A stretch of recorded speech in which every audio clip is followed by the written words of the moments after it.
उस बुजुर्ग का वाकया मैं फिर आपको सुना देता हूं ताकि आपको सलीका आए खुदा से प्यार का। एक बुजुर्ग के मुतालिक आता है कि उसके सामने एक लड्डुओं का टोकरा पेश किया गया, जबकि और मुरीद भी बैठे हुए थे। और मुरीद तो जब उसने लड्डू बांटे तो एक एक दो दो जितने भी थे जल्दी जल्दी खाए और लुत्फ उठाया और देखने लगे कि हमारा पीर कर क्या रहा है। वो एक एक दाना तोड़ता था और मुंह में रखता था और सोचों में डूब जाता था।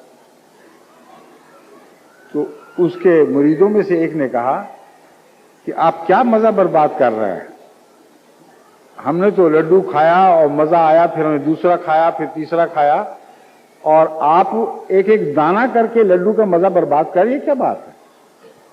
आपने फरमाया कि तुमने मजे बर्बाद किए हैं, मैं नहीं कर रहा। मैं तो जो मजे ले रहा हूं तुम तसव्वुर भी नहीं कर सकते। हर दाना जो मैं खाता हूं उसकी मिठास महसूस होती है, तो मैं सोचता हूं कि देखो कैसा रब्बुल आलमीन है।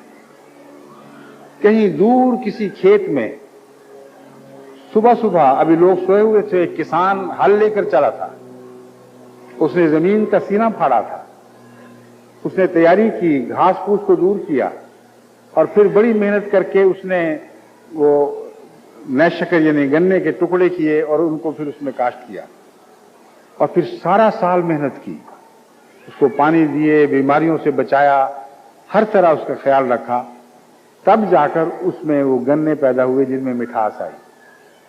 और मिठास वो तो नहीं भर सकता था, उसने तो गन्नों के टुकड़े काट के मिट्टी में मिला दिए थे। अल्लाह ही है जिसने उनको उगाया, अल्लाह ही है जिसने फिर वो निजाम पैदा किया जिससे गन्नों के अंदर मिठास पैदा हो गई, वरना बांस के बांस रह जाते। और फिर उसने मेहनत की, उनको काटा, फिर उसका रस बनाने के लिए उसने वो बड़े बड़े बर्तन खरीदे, परातें, जिनमें रस डाला जाता है। फिर वो आग बनाने के लिए उसने वो झोंकनी बनाई जिससे आग दी जाती है, वो पत्ते इकट्ठे किए जो आग में झोंके जाते हैं। तो उसने कहा ये मैं सब सोच रहा था तो मुझे ख्याल आया कि वो लोहार भी तो है जिसने वो बर्तन बनाया था, उसने क्या क्या मेहनत नहीं की। और फिर दिमाग उस लोहार की तरफ चला गया।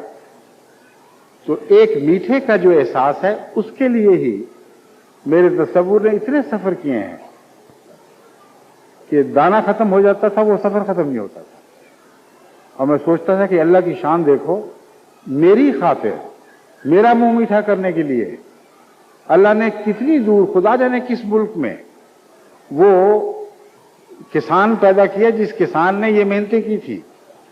और फिर मीठा बनाकर उसको सफा करने के लिए कारखाने बनवा दिए और उन कारखानों में फिर वो गन्ने गए और वो काटे गए, उनके रस निकाले गए, फिर उनकी सफाई की गई, फिर उसे साफ पाक मीठे की सूरत में तब्दील किया गया। वो दाना जो मेरे हिस्से में आया था, जब चला था तो अल्लाह ने मेरी खातिर बनाया था।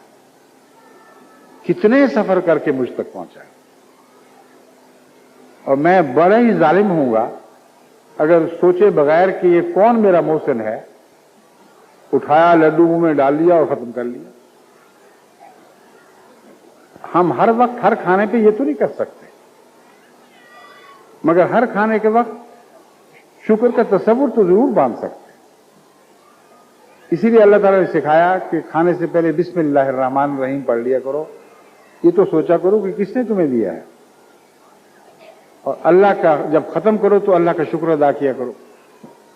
इतना से भी अगर हमसे मुमकिन ना हो तो हमें खुदा से मोहब्बत कैसे हो सकती है।